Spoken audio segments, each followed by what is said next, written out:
સ્વાધ્યાય 3.3 પહેલાનો I think છેલ્લો દાખલો છે પહેલા પ્રશ્નનો, બરાબર છે? જોઈએ. આવું હોય તો મૂંઝાઈ નહીં જવાનું. ઓકે, આવું હોય તો મૂંઝાઈ જવાનું નહીં.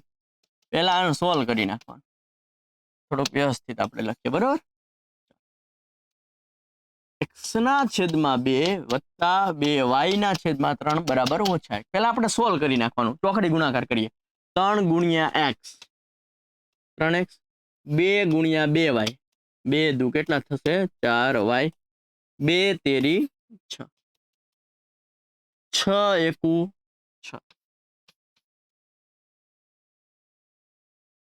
સમીકરણ નંબર 1. ઓકે, હવે આપણને આવડે. સમીકરણ 2 બનાવીએ આપણે આમાંથી. નીચે કાંઈ ન હોય તો 1 તો હોય જ. 3 નો ગુણાકાર x સાથે 3x, 1 નો ગુણાકાર y સાથે એટલે y. 1 લખો નો લખો ચાલે. પછી આમ ગુણાકાર 1 તેરી 3. આનો ગુણાકાર આની સાથે 3x ઓછા y બરાબર 3 તેરી.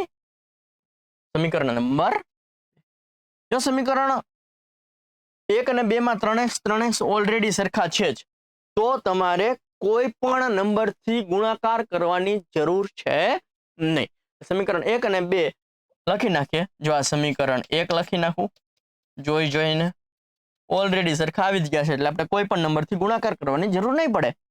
સમીકરણ 2 લખી નાખું. નિશાની સરખી છે, બંને વત્તા વત્તા કહેવાય, કાંઈ ન હોય તો.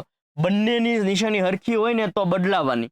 વત્તા હોય તો ઓછા કરવાની, ઓછા હોય તો વત્તા કરવાની, વત્તા હોય તો ઓછા કરવાની.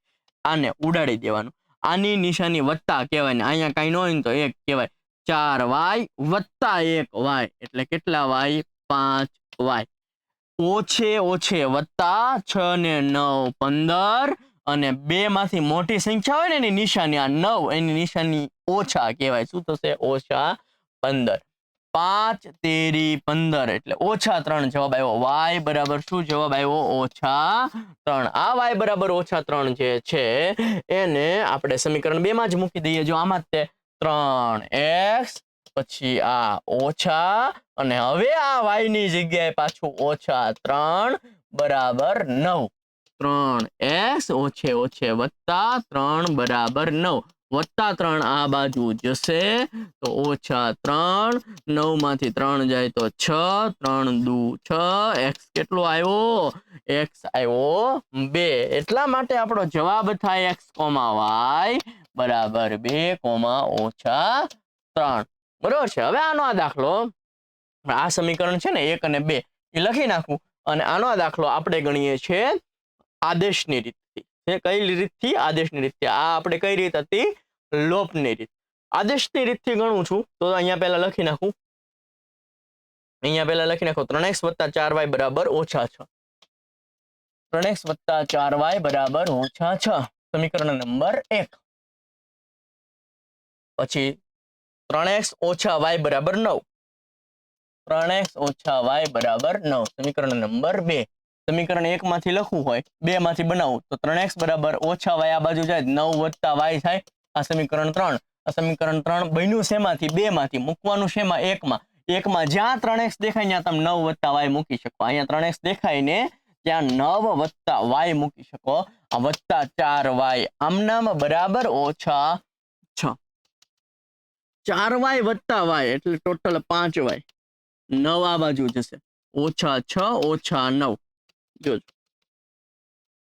ઓછે ઓછે વત્તા 6 ને 9 15. મોટી સંખ્યાની નિશાની 5 તેરી 15 એટલે y શું આવ્યો ભાઈ?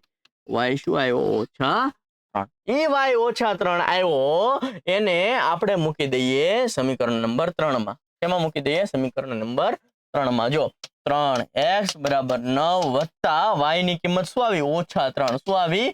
ઓછા 3. વત્તે ઓછે ઓછા. ઓકે, વત્તે ઓછે શું થાય? ઓછા. 9 માંથી 3 જાય તો 6. 3 દુ 6 તો x કેટલો મળ્યો? 2. તો આનાથી પણ તમને જવાબ તો એ જ મળે. ઓકે, આ હતું આદેશની રીત. આદેશની રીત થોડીક ઝડપથી એટલા માટે કરાવું છું કારણ કે આપણો આખો સ્વાધ્યાય આની પહેલાનો આદેશની રીતથી કરી નાખ્યો છે. બરોબર છે. આશા રાખું છું કે હવે તો તમને આદેશની રીત અને લોપની રીત સમજાઈ ગઈ છે, મજા આવી છે. મળીએ છીએ નેક્સ્ટ દાખલામાં. ત્યાં સુધી જય હિન્દ, જય ભારત.